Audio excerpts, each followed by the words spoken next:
Yo, j'espère que vous allez bien. Nous voici en N25 et let's go pour une session euh, cash game assez standard. Ici, j'aurais préféré 3 quarts sur la turn, mais j'ai pas eu la présence d'esprit de le faire parce que j'étais en train d'allumer mes tables et puis voilà, toujours des petites erreurs qui auraient été mieux parce qu'en vrai, souvent, il va y avoir assez de fold et puis de toute façon, on va pouvoir réaliser notre équité parce qu'on va peu se faire raise donc. Bon, j'aurais préféré bet ici. Ici, on va défendre contre 2x en table 4. On flop un board qui est plutôt pas mal. On a double paire. Ici, on espère direct qu'il a un as. Et on va raise directement. Je vais pas tarder pour me faire payer par un as. Je pense que le premier raise ici est important. Et de toute façon, il va pas fold un as ici. Voilà. Il va call également ses flush draws. Donc voilà, je m'attends à très peu de fold ici. Euh, Turn, on est sur une carte qui change pas énormément de choses. Soit on était devant, toujours devant, soit on était derrière et on est toujours derrière. Il y a juste As-4 qui rentre. Et ici, je vais faire 3 cartes, payer un As encore. Je connais pas le joueur en face. En tout cas, il décide pas de relancer.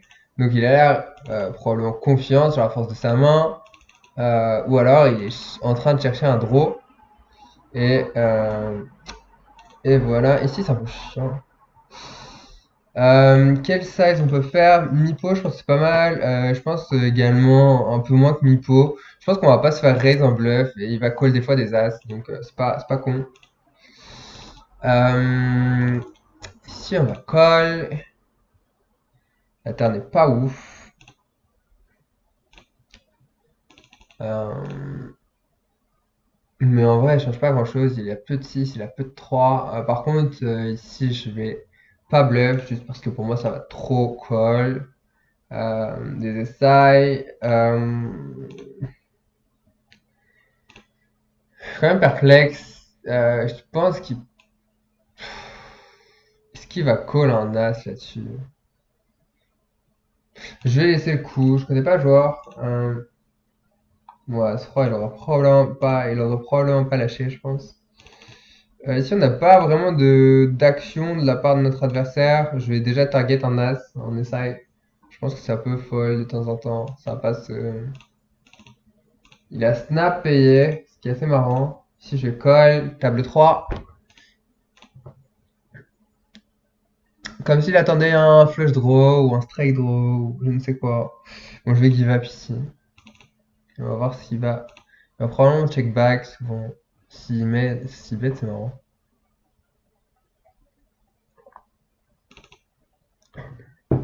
Table 3, je pense qu'on a encore de la value, mais vraiment très peu. Mais contre des 2 par exemple, ou des 6 qu'on aurait touché. Et je pense que 3 c'est pas mal, et on va jamais se faire raise en bluff pour moi ici. Ou des paires de 4 éventuellement, par exemple. C'était aussi le style de main que je pouvais target ici, parce que quand on se fait relancer au flop, ça peut souvent être des pockets comme ça. Les tables ont l'air plutôt belles. Bon, déjà, on a un fiche à notre gauche, en table 3. Ici, Easy Roller, c'est également un fiche. As, c'est un fiche. Magicien d'As. Ici, on a une très belle table 1. Je vais open 3x. Je pense que personne n'a remarqué mon size d'open. Donc, du coup, voilà.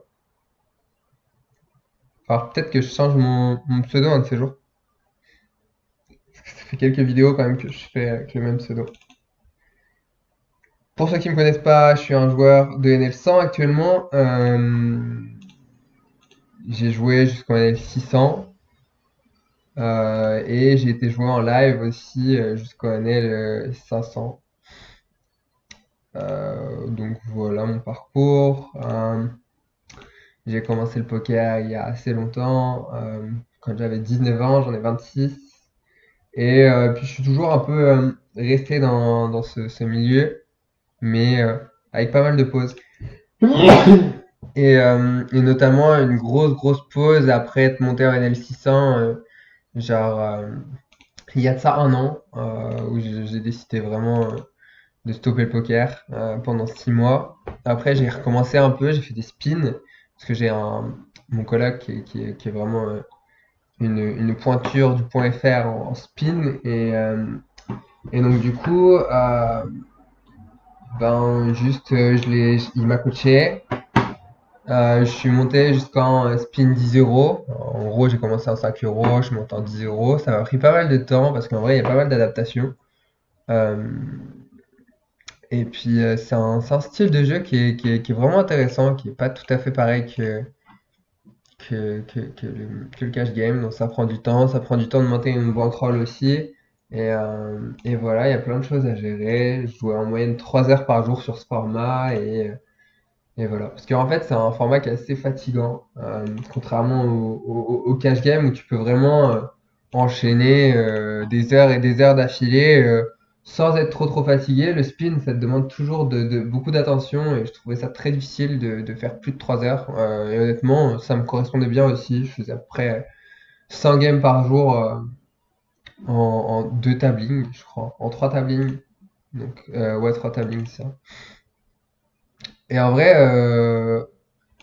c'était cool, c'était une bonne période, mais j'ai pas fait beaucoup d'argent et donc du coup j'ai eu l'opportunité de revenir en cash game sur des belles tables et j'en ai profité et j'en profite toujours en ce moment. Donc actuellement NL100 sur des très belles NL100 qui me permettent de monter des jetons vraiment beaucoup.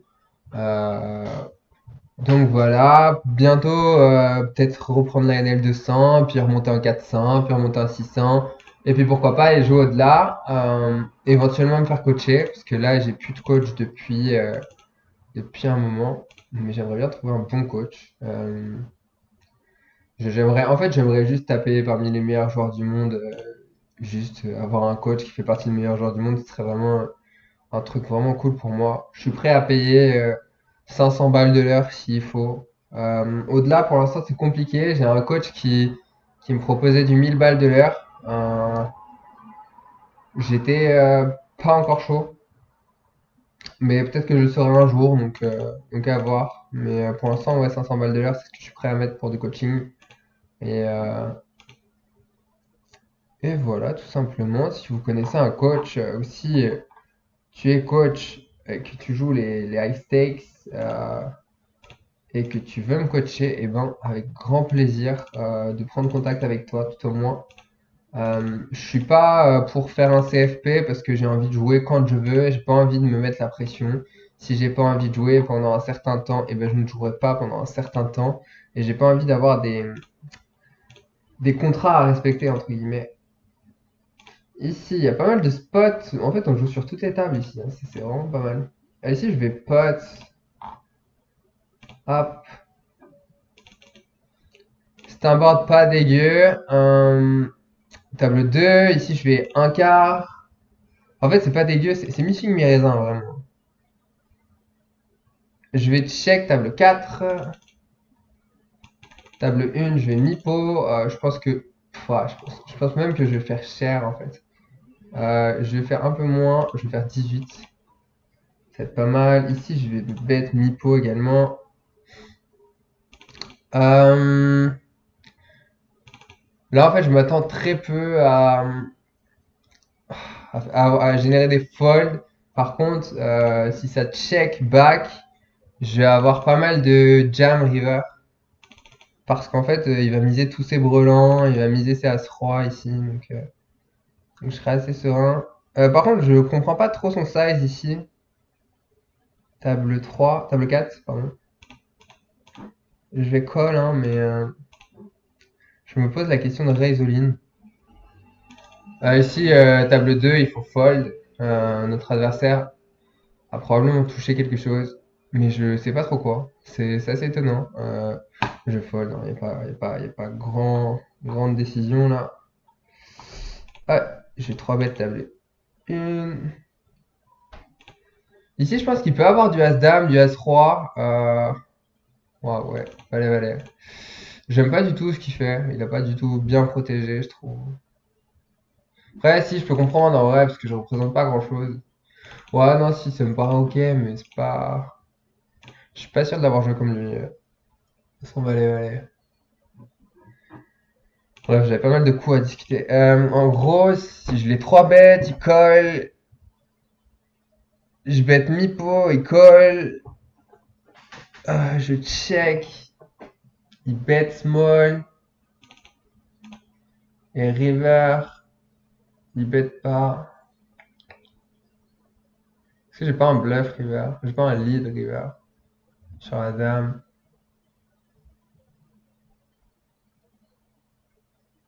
Je pense que ça me paraît compliqué en vrai. C'est un spot intéressant en vrai en bas à droite, hein, qu'on a joué. On n'a pas eu que des coups faciles là du coup. Ouais, je suis en train de réfléchir. Mon turn, j'ai un call, j'ai pas trop de raise all-in. Même si son size, faut vraiment penser à quelque chose de weak. Est-ce qu'il faut le dévaler? Non. Je pense que il n'y a pas une tonne de. Je suis en train de. Je bats les As-3 par exemple. S'il y a des As-3, je bats les As-Dames. Euh, donc du coup, j'ai plutôt un call puisque j'ai fait ma pair turn. Donc en fait, est-ce que j'ai vraiment un intérêt à raise turn? Pas raise sizer, à part click, genre par exemple. Je suis pas sûr. Ici, monsieur bet mi-pot, flop. Bah, c'est un size qui est assez moyen. Il n'y a pas trop d'intérêt. Et il est probablement sur un fiche. Ici, il y a valet 6 qui part à tapis. 50 blindes, quand même, c'est intéressant. C'est bien de noter ces coups-là. C'est bien de regarder ça. Ok, mi-pot, ok, ça marche. On aimerait bien que As recavisse. Ce serait pas mal. On a vraiment des belles tables, hein, quand même. On est parti.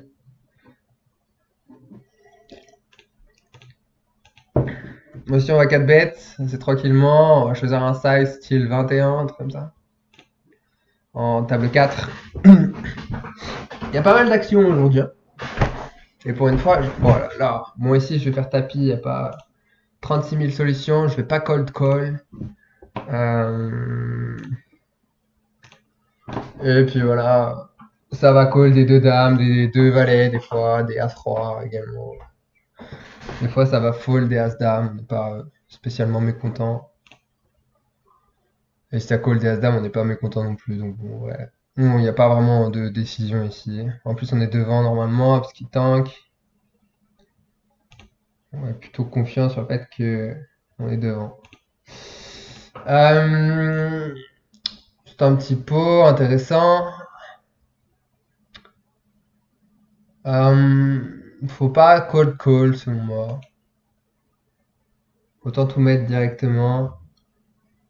Après, si vous avez un joueur ici qui est éventuellement un dégène et que vous avez vraiment envie de le laisser rentrer, alors pourquoi pas?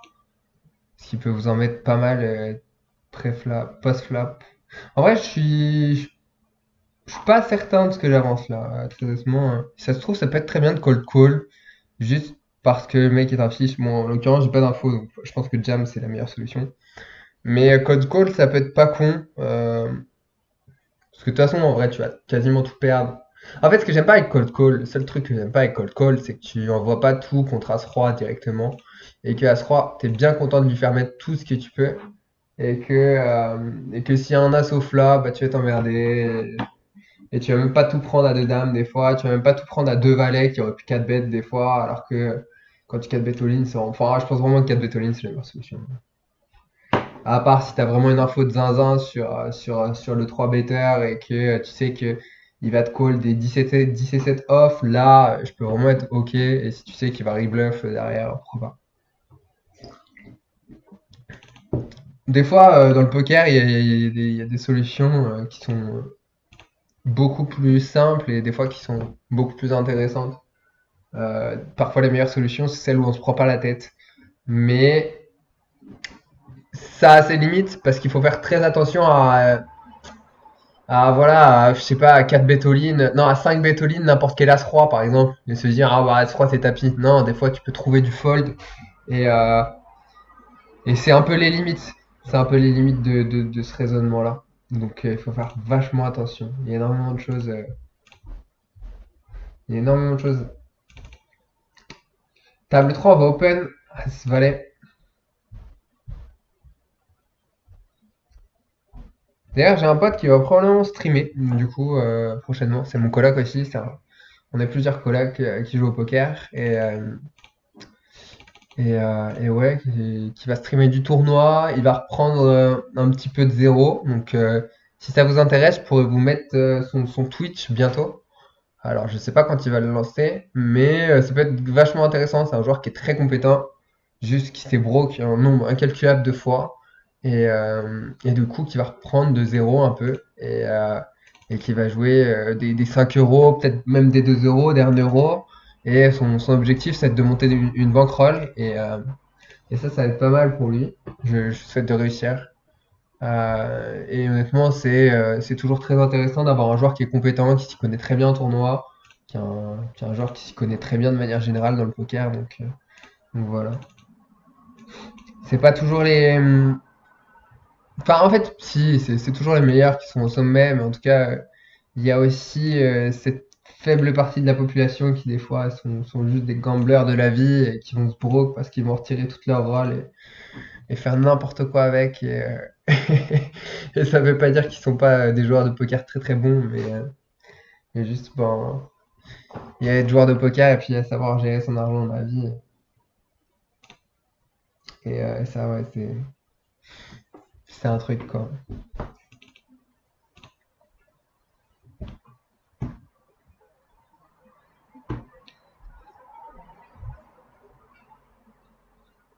En tout cas, si tu kiffes ce genre de contenu, n'hésite pas à lâcher un like, n'hésite pas à t'abonner à la chaîne que j'essaie de faire grossir.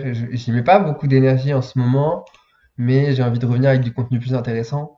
Là, je vais peut-être essayer de me monter une petite rôle. Je me sens vraiment très, enfin, je me sens très bon, je me sens très fort depuis que je suis revenu. Donc, il y a mieux que je me monte une petite rôle, que j'ai joué en 50 plus, peut-être jouer en 100, puis en 200, je sais pas du tout. Même si le point .fr, c'est pas non plus euh, tout le temps le plus rentable, on a quand même des très belles tables sur Unibet, on va pas se mentir. Là, vous voyez des mecs qui sont pas KV max de partout, vous voyez un mec qui s'envoie en l'air avec une main qui est quand même donnée, c'est valet 6 valet 6, c'est abusé, 50 blindes, et ça c'est quand même du kiff hein, de voir ça. Donc voilà, je vais cut ma cesse ici. Je vais quitter toutes les tables, la prochaine bébé. Euh, et on va finir ensemble. Ah ouais, il y a un conseil qui est précieux que j'ai pris. En fait, c'est que quand tu joues au poker, je trouve ça toujours hyper important et hyper intéressant en tout cas de regarder les autres formats. Alors moi, je suis un joueur de cash game principalement, mais voilà, j'ai regardé une review en tournoi, c'était Flavien Guénan, et il a dit un truc qui m'a parlé. C'est pas, euh, c'est pas toujours des fois des, c'est pas toujours des coups techniques des fois qui vont vous aider à progresser, mais des fois c'est juste des concepts. Et, euh, et il a dit à un moment, voilà, là, le joueur, s'il est tombé amoureux de sa main, il pourra pas fold. Et moi, ça m'a parlé parce que ça m'arrive parfois que je tombe amoureux du spot que j'ai parce que j'ai peu de spots et que en fait je refuse catégoriquement, et oui ça arrive même à des niveaux qui sont assez élevés, je refuse de me dire que le mec a touché. Genre la dernière fois, qu'est-ce qui se passe? Je suis à peu près UTG, en gros on est en 9 max, genre moi je dois être le UTG de la huitième position. Et je tombe contre le UTG de la septième position, donc ça fait, je sais jamais comment on dit, ça doit être UTG2, UTG3 on était. J'open, le mec call, j'ai As-Valet, flop As-Valet 8.